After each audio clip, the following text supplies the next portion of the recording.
સ્થાનિક સ્વરાજ્યની ચૂંટણીને લઈને રાજકોટમાં ભાજપે શરૂ કરી સેન્સની પ્રક્રિયા। ભાજપ કાર્યાલય પર આજે 6 વોર્ડની સેન્સ પ્રક્રિયા હાથ ધરાઈ। વોર્ડ નંબર 16, 9, 10, 11, 12 અને 18 માટે યોજાયેલી આ સેન્સ પ્રક્રિયામાં મોટી સંખ્યામાં ચૂંટણી લડવા માટે ઈચ્છુક ઉમેદવારો પહોંચ્યા। ચૂંટણી લડવા ઈચ્છુક ઉમેદવારોએ કાર્યકર્તાઓ સાથે પોતાની દાવેદારી નોંધાવી। બીજા દિવસે યોજાયેલી ભાજપની આ સેન્સ પ્રક્રિયા સમયે ભાજપે ચૂંટણી લડવા ઈચ્છુક ઉમેદવારોના સોશિયલ મીડિયા ફોલોઅર્સની પણ માહિતી મેળવી। ઉમેદવારી કરનારા ફોર્મમાં સોશિયલ મીડિયા ફોલોઅર્સ દર્શાવવું ફરજિયાત કરાયું છે।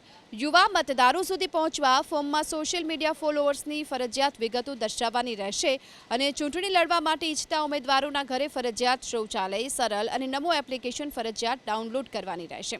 ભાજપની આ સેન્સ પ્રક્રિયામાં વોર્ડ નંબર 16માં આવતા જંગલેશ્વર વિસ્તારનો સમાવેશ થાય છે। ત્યારે જંગલેશ્વર વિસ્તારના પૂર્વ કોર્પોરેટર નરેન્દ્ર ડવ ચૂંટણી લડવા માંગતા નથી તેવો પત્ર સાથે ભાજપ કાર્યાલય પહોંચ્યા। 3 ટર્મ સુધી કોર્પોરેટર તરીકે ચૂંટણી લડી ચૂકેલા નરેન્દ્ર ડવે ચૂંટણી લડવા માંગતા ન હોય તેવા 17 સાથેનું ફોર્મ નિરીક્ષકને સોંપ્યું છે। અને આ વખતે હું ચૂંટણી લડવા માંગતો નથી અને તે બાબતે હું નિરીક્ષકશ્રીને મારો પત્ર દેવા આવ્યો છું કે સ્વેચ્છાએ હું ઇલેક્શન લડવા માંગતો નથી। મારે બે ટર્મ હું અગાઉ લડ્યો છું, 2005થી 2010, 2010થી 2015। એક ટર્મ વચમાં નહોતો લડ્યો અને 2021થી 2025 ઇલેક્શન લડેલ।